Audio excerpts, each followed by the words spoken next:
14 berapa ya?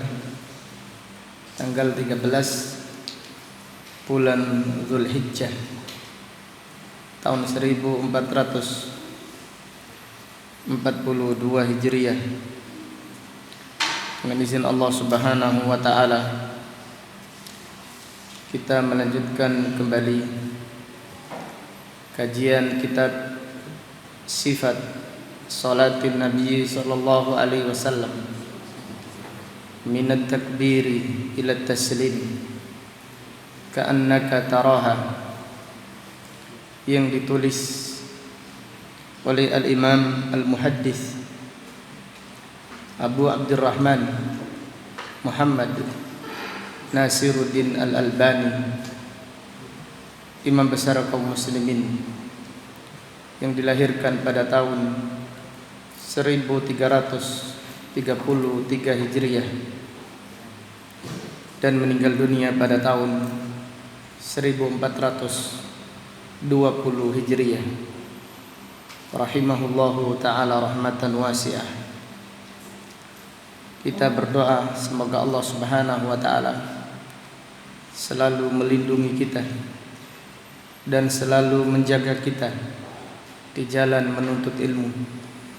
Semoga Allah Subhanahu wa ta'ala selalu memperbaiki niat kita dan memperbaharui semangat kita, serta menganugerahkan kepada kita ilmu yang bermanfaat dan amal saleh. Amin ya rabbal alamin. Qala al-muallif rahimahullah, qira'atuhu sallallahu alaihi wasallam ba'dal Fatihah. Penulis rahimahullah berkata, bacaan yang dibaca oleh Nabi sallallahu alaihi wasallam di dalam salat setelah membaca surat Al-Fatihah. Bab ini menjelaskan disunnahkannya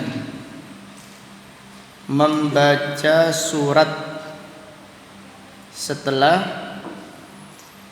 membaca surat Al-Fatihah di dalam salat. Jadi di dalam salat, setelah seseorang membaca surat Al-Fatihah, maka dianjurkan atau disunnahkan membaca surat yang lainnya. Kemudian penulis membawakan dalil tentang permasalahan ini. Thumma kana sallallahu alaihi wasallam yaqra'u ba'dal Fatihati suratan ghairaha. Kemudian Nabi Muhammad sallallahu alaihi wasallam setelah membaca surat Al-Fatihah, beliau membaca surat yang lainnya. Wa kana yutiluha ahyanan. Kadang-kadang Nabi sallallahu alaihi wasallam membaca bacaannya dengan panjang. Artinya beliau memanjangkan bacaannya, surat-surat yang panjang. Wa yuqassiruha ahyanan, dan kadang-kadang Nabi sallallahu alaihi wasallam memperpendek bacaannya, membaca surat-surat yang pendek. Li'aridi safarin, karena sebab safar. Artinya di saat safar, kalau mengimami salat, beliau memperpendek bacaannya. Au su'alin, karena sebab batuk. Ada jamaah yang batuk yang tidak disengaja ya, batuk yang sakit, padahal Nabi Shallallahu Alaihi Wasallam ingin memperpanjang bacaannya, tapi karena ada yang sakit maka beliau memperpendek bacaannya. Au maradin, atau karena beliau sakit. Nabi Shallallahu Alaihi Wasallam sakit, tapi tetap ke masjid untuk sholat berjamaah. Kalau sekarang banyak kaum muslimin yang takut sakit, belum sakit, tetapi apa? Takut sakit, sudah punya udzur untuk tidak sholat berjamaah. Au bukai sabiyin, atau karena tangisan anak kecil. Jadi Nabi Shallallahu Alaihi Wasallam ingin memperpanjang bacaan sholatnya, tapi karena ada anak kecil yang menangis, maka beliau memperpendek bacaannya. Kama qala Anas ibnu Malik radhiyallahu anhu, sebagaimana yang disampaikan oleh Anas ibnu Malik radhiyallahu anhu, jawaza sallallahu alaihi wasallam data yaumin fil fajr. Nabi sallallahu alaihi wasallam memperpendek bacaannya. Jawaza artinya qassara atau khaffafa. Nabi sallallahu alaihi wasallam meringankan bacaannya pada waktu sholat fajar, pada waktu sholat subuh. Padahal sunnah sholat subuh itu memperpanjang apa? Bacaan. Akan tetapi pada suatu hari Nabi Shallallahu Alaihi Wasallam memperpendek bacaannya. Wa fi haditsin akhar, dalam hadis yang lain disebutkan shalat subha faqara'a bi aqsari surataini fil Quran. Nabi Shallallahu Alaihi Wasallam salat subuh dan beliau membaca surat yang paling pendek di dalam Al-Quran. Di dalam riwayat, yaitu Nabi Shallallahu Alaihi Wasallam membaca surat Al-Falaq dan surat An-Nas. Jadi salat subuh Nabi Shallallahu Alaihi Wasallam rakaat pertama membaca surat Al-Falaq dan rakaat yang kedua membaca surat An-Nas. Faqila ya Rasulullah, maka ditanyakan, ya Rasulullah, lima jawazta, ya Rasulullah, kenapa engkau memperpendek bacaan surat di dalam salat? Qala, Nabi sallallahu alaihi wasallam bersabda, sami'tu buka as-sabiyyin, aku mendengar tangisan anak kecil. Itu mendengar tangisan anak kecil di luar masjid. Fadhanantu, atau beliau mendengar suara anak kecil yang menangis. Fadhanantu anna ummahu ma'ana tusalli, dan aku menduga ibunya anak tersebut yang menangis salat bersama kita, salat subuh. Fa'aradtu an ufarrigha lahu ummahu, aku ingin segera supaya ibunya bisa merawat atau bisa menggendong, menenangkan anak kecil tersebut. Maka lihatlah kasih sayang Nabi Shallallahu Alaihi Wasallam kepada umatnya. Ada kalau kita sekarang ada anak kecil nangis di masjid, kira-kira apa yang kita lakukan? Kita marah. Betul atau enggak? Anak isopo nangis itu pancet aja kelakuannya. Seperti itu. Anaknya sopo itu pancet aja balai di mana? Nah, seperti itu. Tapi Nabi Shallallahu Alaihi Wasallam tidak demikian. Beliau manusia yang paling sempurna akhlaknya. Ketika mendengar tangisan anak kecil, maka Nabi Shallallahu Alaihi Wasallam meringankan bacaannya. Wa kana yaqul, Nabi Shallallahu Alaihi Wasallam bersabda, Inni la adkhulu fis shalah wa ana uridu italataha. Aku memulai mengerjakan sholat. Aku masuk memulai sholat. Aku niat memperpanjang bacaan di dalam sholatku. Fa asma'u buka as-sabi. Lalu aku mendengar tangisan anak kecil. Fa atajawwazu fi sholati. Maka aku mempercepat bacaan sholatku. Mimma a'lamu min syiddati wajdi ummihi min bukaihi. Karena aku mengetahui ibunya pasti sedih karena tangisan anaknya.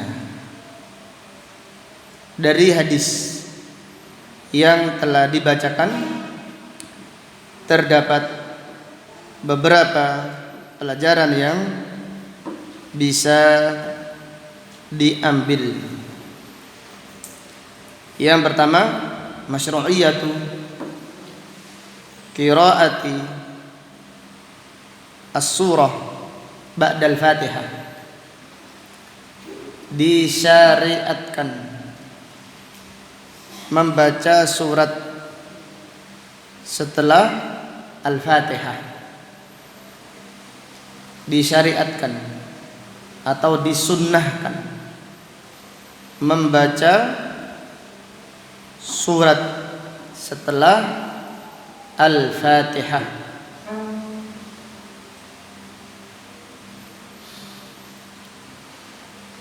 Kemudian dari hadis ini terdapat pelajaran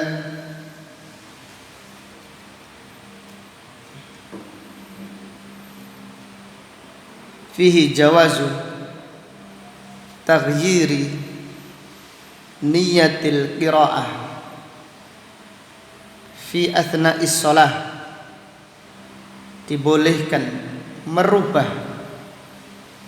niat bacaan surat di dalam salat. Dibolehkan merubah niat bacaan surat di dalam salat. Jadi terkadang imam niat ingin membaca surat yang panjang, contohnya surat yakni As-Sajdah atau surat Al-Insan. Sudah niat.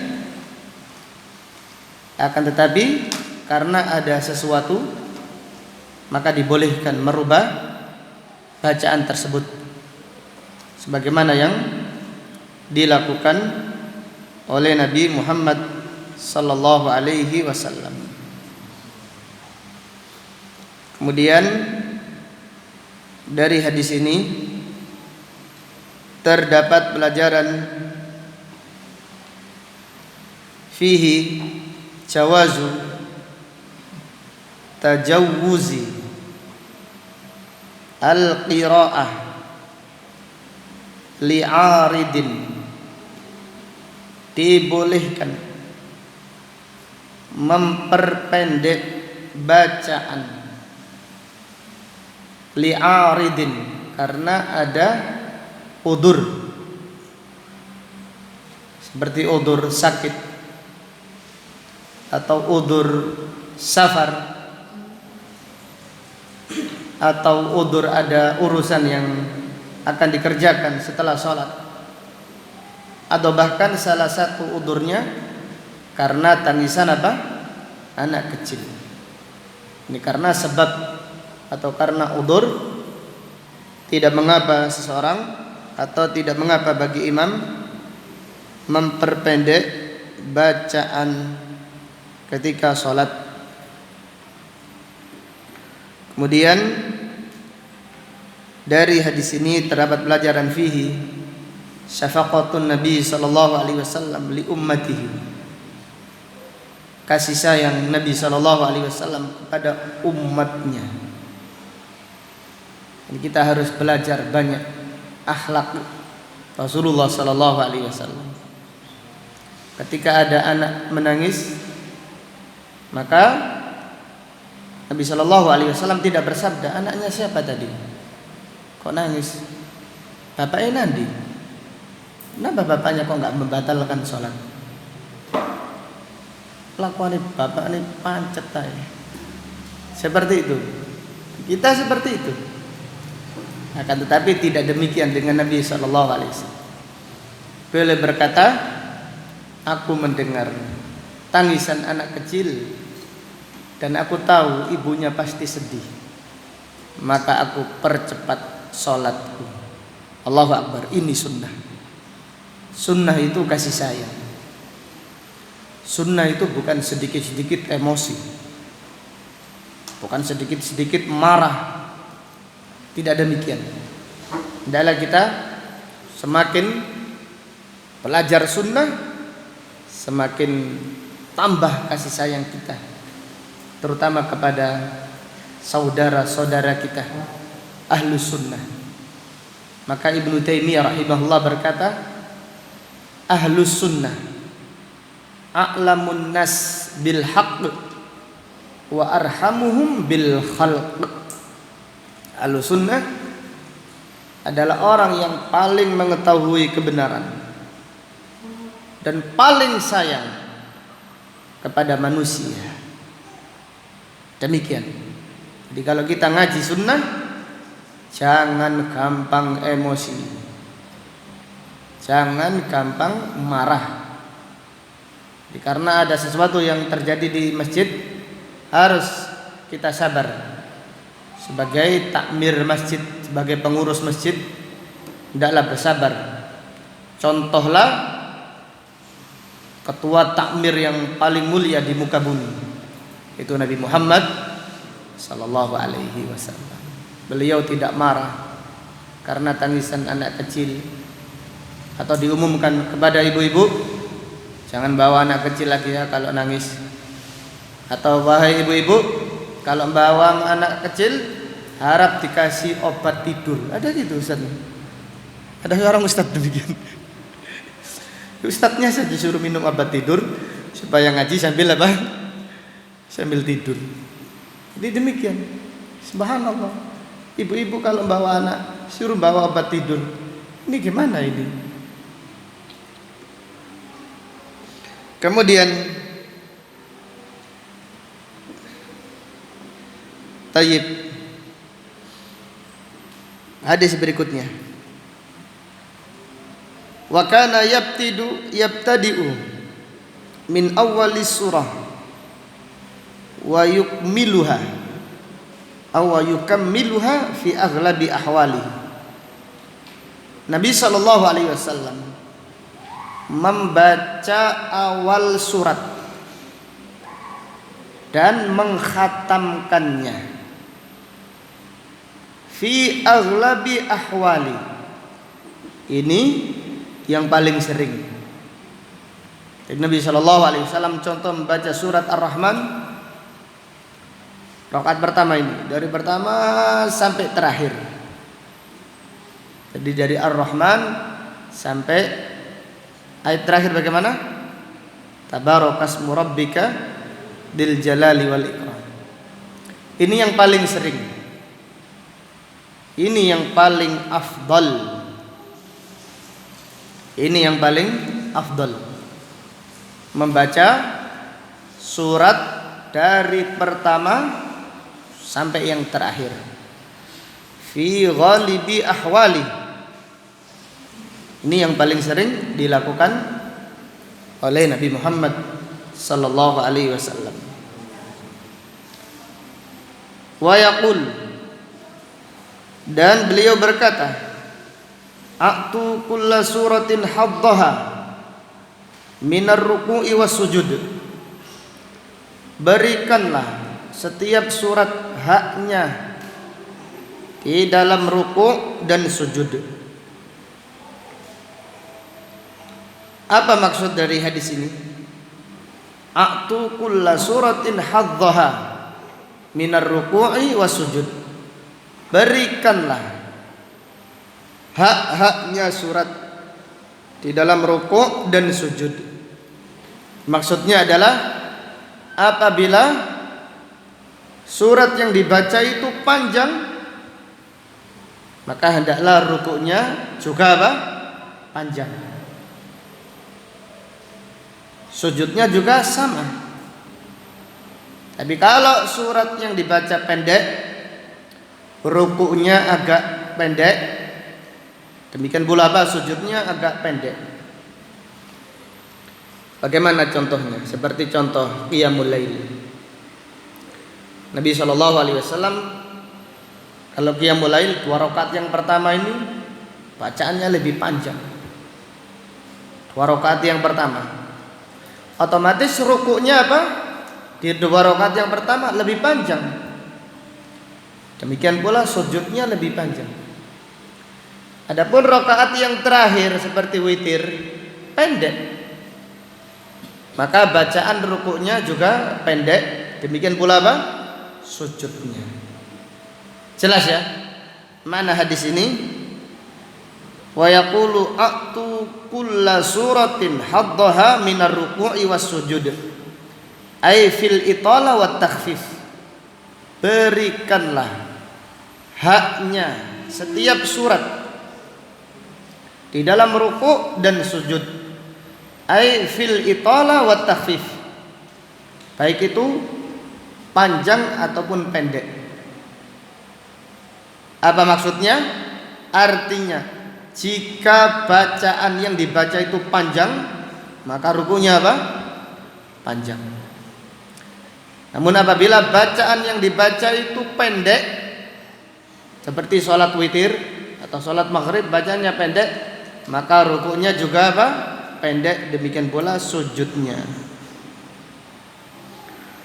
Wa fi lafdin, dalam lafaz yang lain, Rasulullah sallallahu alaihi wasallam bersabda, likulli suratin rak'atun.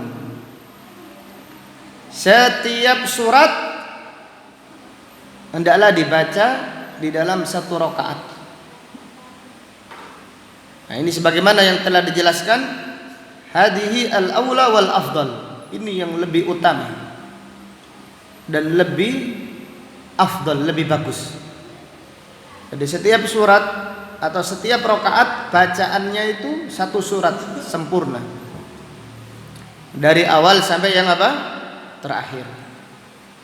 Dan ini yang paling sering dilakukan atau yang paling sering dibaca Nabi Muhammad sallallahu alaihi wasallam. Wa kana taratan yaqsimuha fi rak'ataini. Kadang-kadang Nabi sallallahu alaihi wasallam membagi 1 surat dibaca 2 rakaat. Jadi 1 surat dibaca dalam 2 rakaat. Ini contohnya, amma yatasaalun, tidak selesai, kemudian disempurnakan di rakaat yang apa? Kedua. Ini boleh kadang-kadang. Tetapi yang paling afdal, yang paling sering, Nabi SAW membaca surat sempurna. Ini yang paling sering. Kadang-kadang Nabi Shallallahu Alaihi Wasallam membaca satu surat dijadikan 2 rakaat. Wa taratan yu'iduha kullaha fi rakaati tsaniyah. Dan kadang-kadang Nabi Shallallahu Alaihi Wasallam mengulang lagi rakaat yang kedua dari surat yang dibaca di rakaat pertama.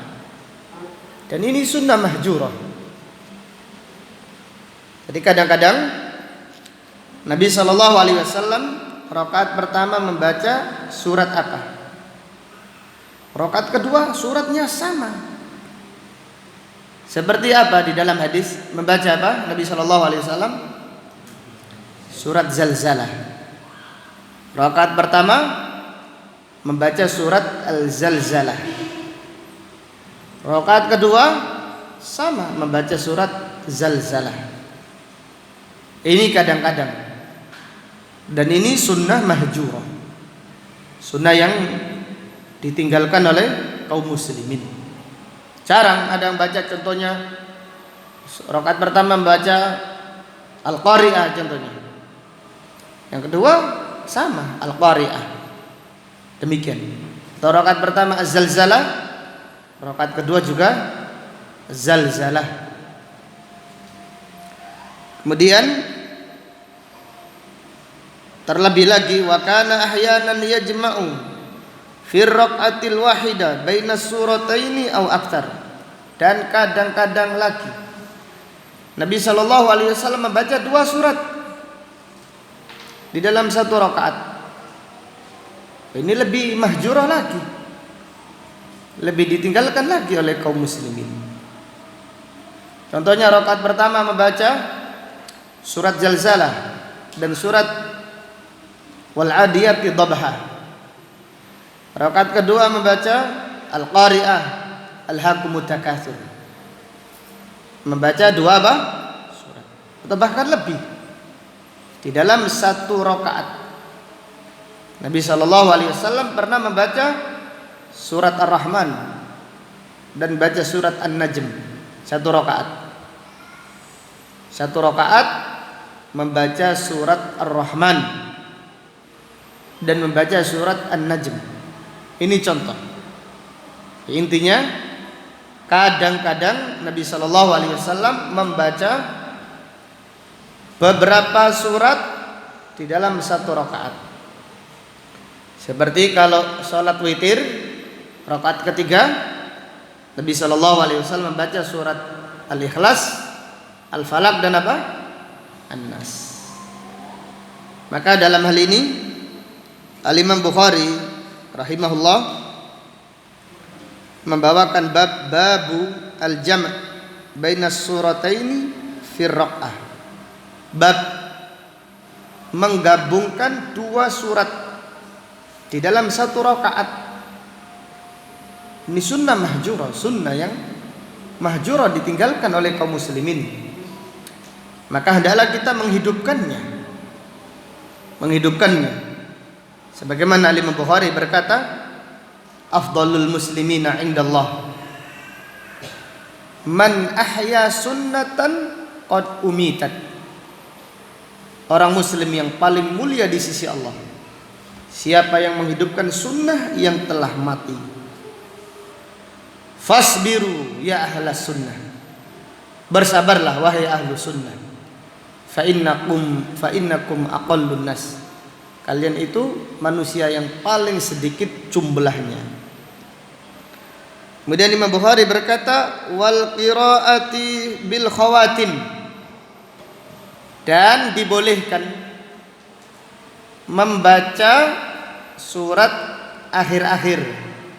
Ini tidak apa-apa kadang-kadang. Seperti ayat yang terakhir dari surat Al-Baqarah, atau dari setiap surat dibaca akhirannya saja, tidak mengapa. Mana dalilnya Imam Bukhari? Maka Hafidz Ibnu Hajar menjelaskan dalilnya adalah qiyas. Apabila Nabi sallallahu alaihi wasallam pernah membaca awal surat maka berarti membaca akhir surat juga tidak mengapa. Wa bi suratin qabla surah, dan dibolehkan membaca surat yang awalnya yang urutannya terakhir mendahului surat yang urutannya lebih dahulu. Contohnya dalam salat malam, Nabi sallallahu alaihi wasallam pernah membaca surat Al-Baqarah, kemudian surat An-Nisa, baru setelah itu Ali Imran. Seharusnya urutannya Ali Imran dulu, baru An-Nisa. Tetapi ini tidak mengapa. Kadang-kadang. Kemudian wa bi awwali surah. Dan kadang-kadang Nabi sallallahu alaihi wasallam membaca awal surat. Berarti membaca awal surat Al-Baqarah, tidak dikhatamkan, awalnya saja. Demikian. Ini semuanya tidak mengapa.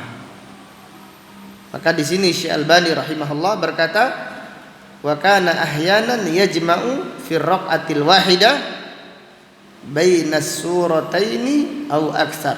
Kadang-kadang Nabi sallallahu alaihi wasallam membaca beberapa surat, membaca 2 surat atau lebih dalam 1 rakaat. Dan hendaklah kita setelah mengetahui hadis semacam ini, kita menghidupkannya supaya sunnah Nabi sallallahu alaihi wasallam itu tidak hilang.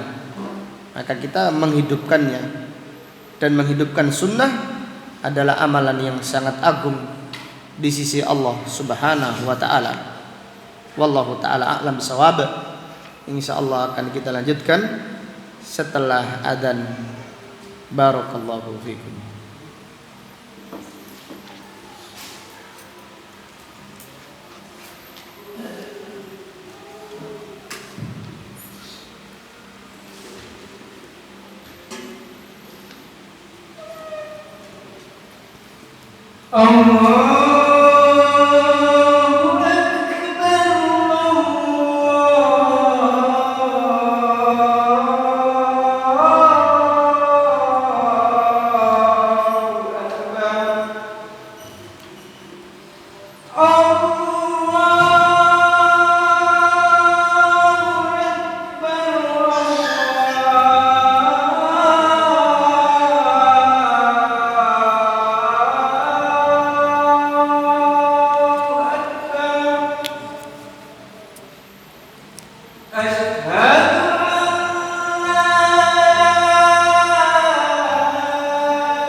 Kemudian kita lanjutkan. Wa qad kana rajulun minal ansar ya ummuhum fi masjid Quba. Dan di dalam hadis disebutkan bahwasannya ada seorang sahabat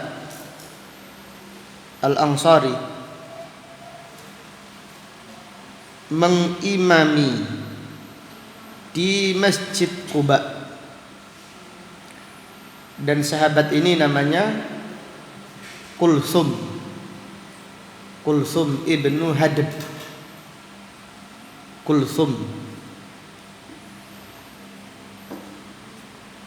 Kulsum Al-Ansari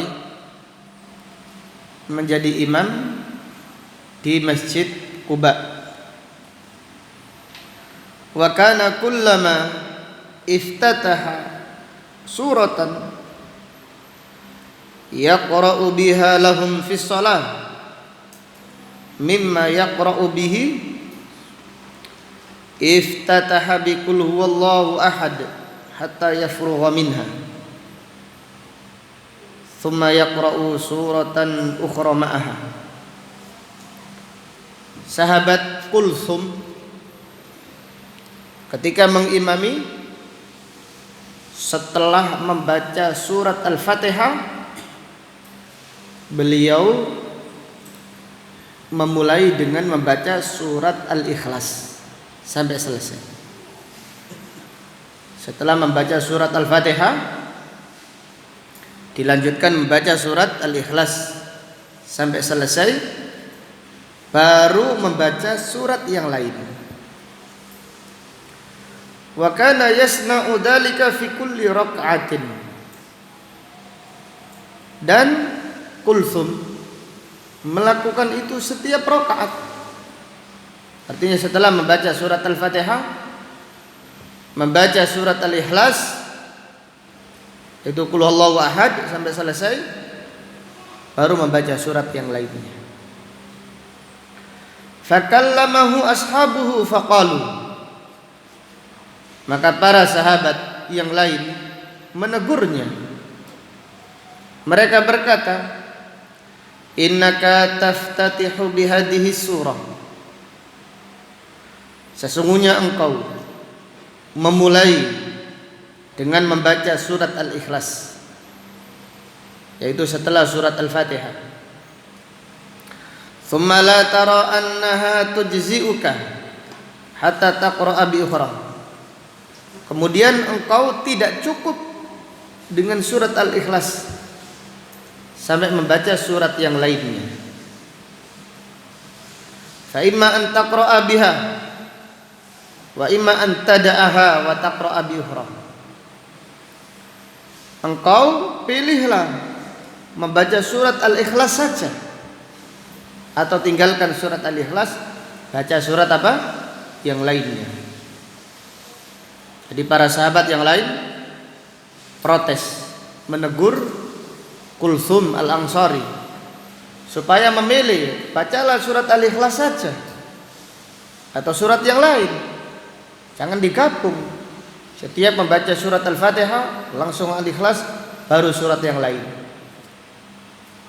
Maka mereka menegur sahabat Kulsum tersebut. Faqala, maka Kulsum menjawab, ma ana bitarikiha, aku tidak akan meninggalkannya. In ahbabtun an a'ummakum bidzalika fa'altu. Jika kalian suka, jika kalian ridha aku mengimami kalian membaca terus seperti itu, fa'altu, aku akan menjadi imam kalian. Wa in karihtum taraktukum.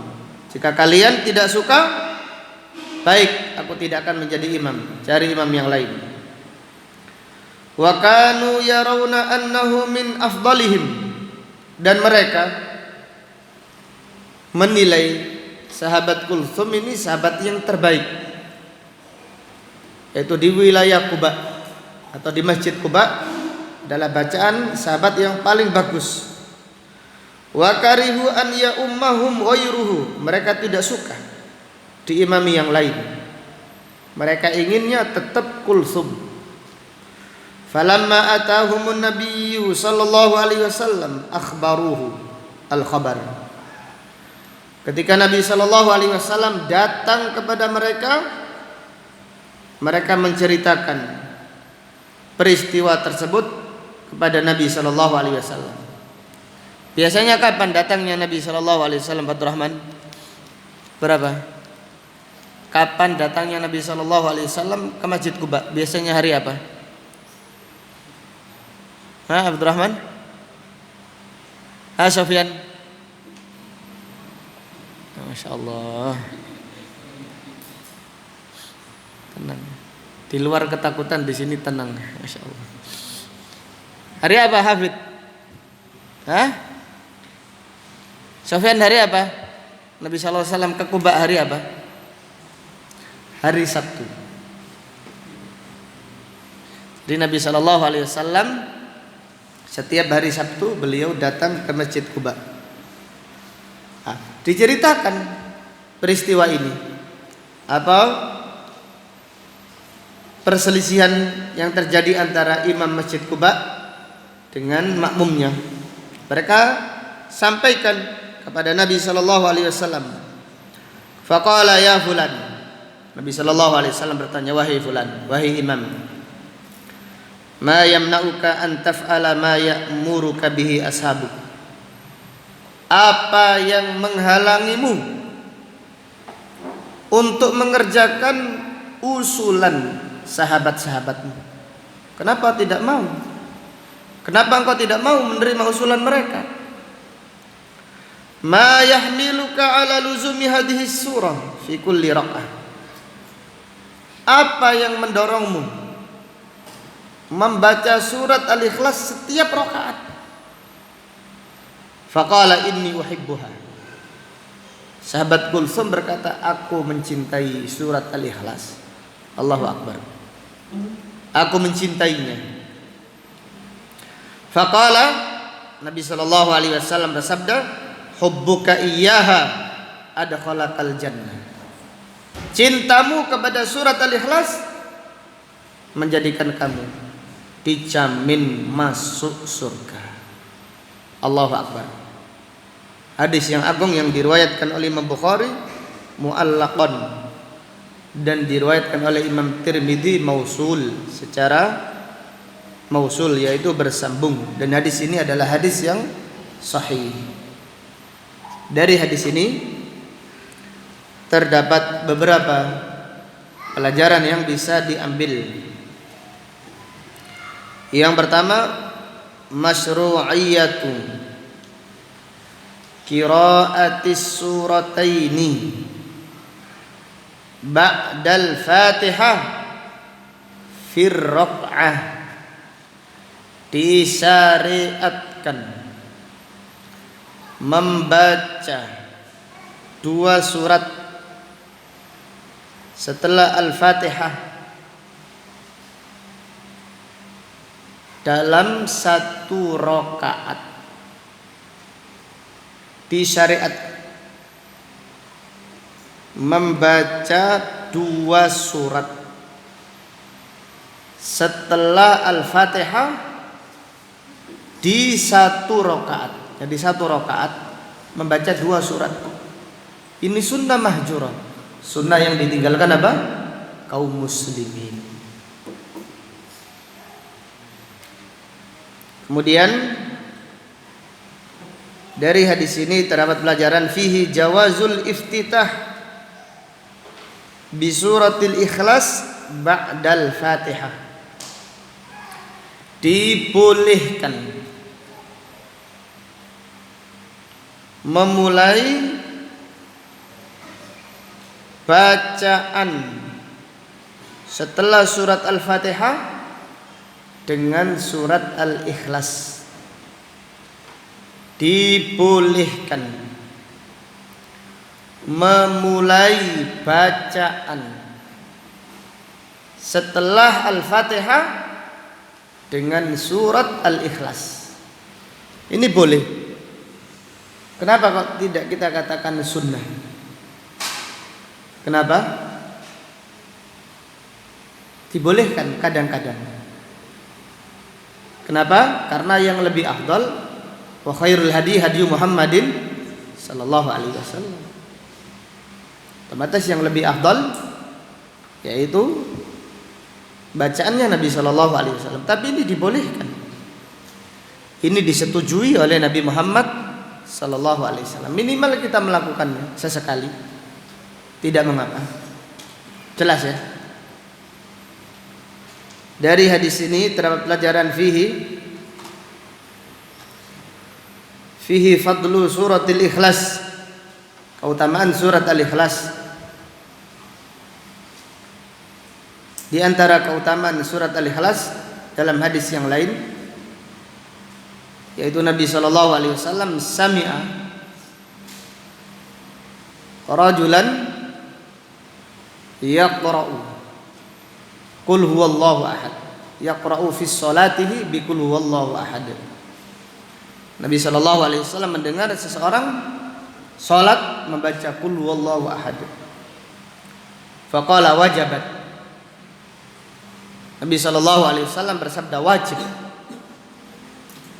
Maka Abu Hurairah bertanya, "Ma wajabat ya Rasulullah?" Wajib apa ya Rasulullah? Qala wajabat lahul jannah. Wajib masuk surga. Artinya surat ini adalah surat yang agung. Siapa yang membacanya ikhlas karena Allah, Allah akan menjamin dia masuk surga. Nabi sallallahu alaihi wasallam juga bersabda, "Qul huwallahu ahad ta'dilu thulutsal Qur'an."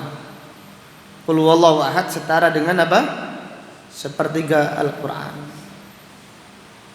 Nabi sallallahu alaihi wasallam juga bersabda, "Man qad qara'a qul huwallahu ahad 10 marrat hatta yakhtimaha banallahu lahu qasran fil jannah." Siapa yang membaca surat Al-Ikhlas 10 kali sampai khatam, 10 kali, maka Allah membangunkan untuknya istana di surga. Intinya surat Al-Ikhlas adalah surat yang sangat agung. Maka sahabat ini selalu membaca surat Al-Ikhlas dan dia mencintai surat Al-Ikhlas, dan dia dijamin oleh Nabi sallallahu alaihi wasallam masuk surga. Kemudian dari hadis ini terdapat pelajaran fihi taqriru an-nabi sallallahu alaihi wasallam minas sunnah. Persetujuan Nabi sallallahu alaihi wasallam termasuk sunnah. Jadi sahabat Kulthum ini tidak mengadakan bid'ah hasanah. Sahabat Kulthum Al-Ansari, pada hadis ini beliau tidak melakukan apa? Bid'ah apa? Hasanah. Kenapa? Karena Nabi sallallahu alaihi wasallam mentakrir, artinya Nabi sallallahu alaihi wasallam mensetujuinya. Dan Nabi sallallahu alaihi wasallam tidak menyetujui kecuali berdasarkan wahyu dari Allah Subhanahu wa taala. Maka persetujuan Nabi sallallahu alaihi wasallam termasuk apa? Sunnah. Jadi kalau ada sekarang orang cinta surat Al-Kautsar, setiap mengawali salat, mengawali bacaan, diawali dengan setelah Al-Fatihah Al-Kautsar dulu, baru membaca yang lain. Jadinya apa? Bid'ah. Kalau dikerjakan terus-menerus. Karena tidak disetujui siapa? Nabi sallallahu alaihi wasallam. Siapa yang menyetujui sampaian itu? Ada lagi yang mengadakan setiap pembaca mengawali dengan contohnya surat apa yang dicintainya. Idza jaa nasrullahi wal fath. Islam perlu menang. Apalagi di zaman seperti ini sulit memerlukan kemenangan. Baca surat itu terus. baru membaca surat yang lain. Kalau dikiaskan ke hadis ini, kadang-kadang tidak mengapa, kadang-kadang. Tapi kalau terus-menerus, maka jadinya apa? Bid'ah. Karena apa? Karena dia tidak disetujui. Nabi SAW belum mentakrir. Sedangkan sahabat Kulthum ini ditakrir, disetujui oleh Rasulullah SAW. Maka yang dilakukan oleh Kulthum al-Ansari ini bukan bid'ah hasanah. Kenapa alasannya? Karena disetujui oleh Nabi Muhammad sallallahu alaihi wasallam. Kemudian pelajaran berikutnya, fihi anna as-sahabata yu'azzimuna ayatit tauhid. Bahwasannya para sahabat mengagungkan ayat-ayat tauhid. Maka lihatlah, sahabat Kulthum ini membaca yaitu ayat tauhid, cinta dengan ayat-ayat tauhid. Demikian pula Ubay bin Ka'ab ketika ditanya surat atau ayat apa yang paling agung, maka beliau memilih dari sekian ribu ayat, dipilih ayat tauhid, itu ayatul kursi. Demikian pula ada sahabat yang lain, Amirus Sariyah, pimpinan rombongan di dalam peperangan, ketika membaca surat di dalam sholat selalu mengakhiri, setelah membaca surat diakhiri dengan surat apa? Al-Ikhlas. Nah, ini menunjukkan faedah para sahabat sangat mengagungkan dan sangat mencintai ayat-ayat tentang tauhid. Kemudian dari hadis ini terdapat pelajaran, fihi annal anbiya'a la ya'lamunal ghaib. Bahwasanya para nabi dan para rasul tidak mengetahui ilmu gaib. Maka Nabi SAW pada hadis ini bertanya kepada Kulthum, apa yang mendorongmu, apa yang menjadikanmu terus-menerus membaca surat Al-Ikhlas setiap rakaat di dalam salat. Kemudian dari hadis ini terdapat pelajaran, fihi fadlu masjid Quba, keutamaan Masjid Quba. Maka disunahkan kepada jamaah umrah atau haji, kalau mampir ke Madinah disunahkan sholat di Masjid Quba. Dan Nabi SAW setiap Sabtu beliau menziarahi Masjid Quba. Dari hadis ini terdapat pelajaran, fihi al-wafa'u minal iman. Setia itu termasuk iman. Maka lihatlah Nabi SAW tidak meninggalkan Masjid Quba, memberikan contoh kepada kita untuk setia. Demikian persahabatan. Jadi bukan hanya sekedar banyak kawan saja tapi tidak setia. Apalagi ada kawan baru, kawan lama apa? Dilupakan, ditinggalkan. Tidak demikian. Maka Imam Bukhari menulis bab, bagaimana babnya? Bab husnul ahdi minal iman. Atau intinya seperti itu, husnul ahdi minal iman, setia itu termasuk iman. Setia. Jadi demikian yang dicontohkan oleh Nabi Muhammad sallallahu alaihi wasallam. Maka setiap Sabtu beliau mendatangi Masjid Quba. Maka para sahabat bertanya, mengadukan permasalahan kepada Nabi Muhammad sallallahu alaihi wasallam di saat beliau berada di Masjid Quba. Wallahu taala a'lam bisawab. Demikian kajian yang bisa disampaikan pada malam ini. Insyaallah akan kita lanjutkan pada pengajian yang akan datang. Ada pertanyaan silahkan. Fadhal barakallahu fikum. Ya Pak Is.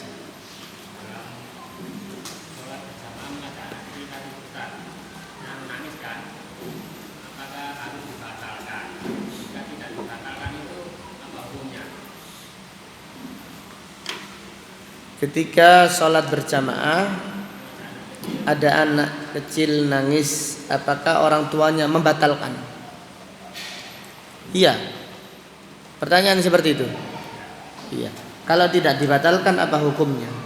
Maka jawabannya jangan dibatalkan, tapi segerakan sholatnya. Segerakan apa? Sholatnya. Jadi segera tapi tetap tumaknina. Bukan segera ini cepat sekali, belum 1 menit sudah selesai sholatnya, enggak.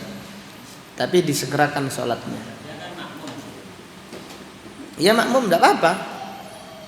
Apa alasannya? Kecuali kalau anaknya darurat, kalau harus anaknya melakukan hal yang membahayakan, mencelakai, baru dia membatalkan sholatnya. Kalau hanya nangis, maka tidak dibatalkan sholatnya. Nabi SAW tidak membatalkan, tidak memerintahkan pada ibu tadi, wahai ibu, lain kali sampean kalau sholat jamaah nangis anak sampean, batalkan sholatnya. Ngerti apa mboten? Enggak ada hadis seperti itu. Jelas ya? Hadis seperti itu. Hendaklah kita belajar fikih tentang hal ini, sabar. Kecuali kalau anaknya itu setiap sholat nangis, orang tuanya tetap bawa terus, baru kalau di situ ditegur, diingatkan. Anak sampean jangan sampai mengganggu orang di dalam apa? Sholat. Karena setiap sholat menangis, setiap sholat dibawa, dan setiap sholat nangis. Nah ini baru ditegur dengan hikmah, dengan baik. Tapi tidak diperintahkan membatalkan apa? Sholatnya. Jadi kalau kadang-kadang nangis, ya wajar kadang-kadang, namanya anak. Kadang tertawa, kadang nangis, kadang diam, kadang ribut, kadang tidur juga. Tidak perlu dikasih obat apa? Tidur. Ada yang lain silahkan. Hah? Apa Khalid? Kok ada suara tadi? Antep ya? Sendawa. Tayyib. Baik, kalau tidak ada pertanyaan, insyaallah akan kita lanjutkan pada pengajian yang akan datang. Subhanaka Allahumma wa bihamdika asyhadu an la ilaha illa anta astaghfiruka wa atubu ilaik. Walhamdulillahi rabbil alamin. Assalamualaikum warahmatullahi wabarakatuh.